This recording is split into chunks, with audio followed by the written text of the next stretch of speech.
मित्रों, जय सच्चिदानंद। मित्रों, सीता जी और रामचंद्र जी सब वनवास के दौरान पंचवटी में बड़े ही सुखपूर्वक रह रहे थे। तो सोने का मृग देख लेती हैं सीता जी और राम जी को कहती हैं कि मुझे ये सोने का मृग चाहिए। रामचंद्र जी समझाते भी हैं कि ये सब मायावी है।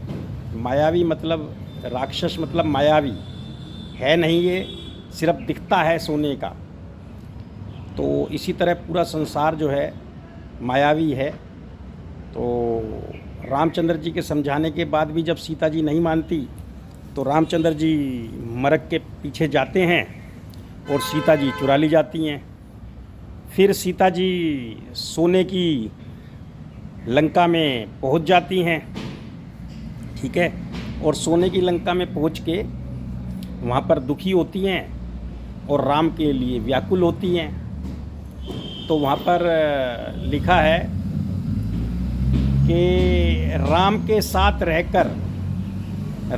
साथ रहकर सोने के हिरन के लिए थी व्याकुल सीता।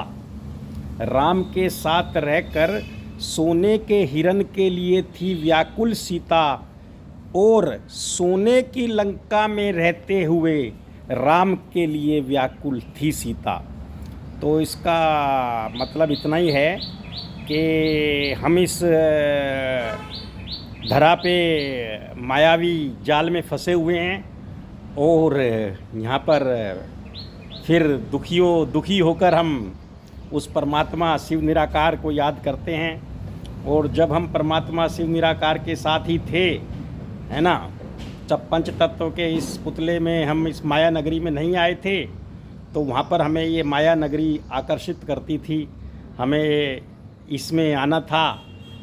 शिव बाबा ने समझाया भी, कोई फ़ायदा नहीं है, लेकिन हम आ गए।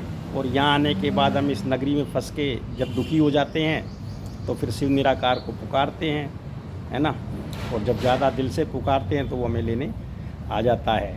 तो कहने का मतलब ये है कि राम के साथ रहकर सोने के मृग के लिए थी व्याकुल सीता, और सोने की नगरी में बैठ के राम के लिए थी व्याकुल सीता।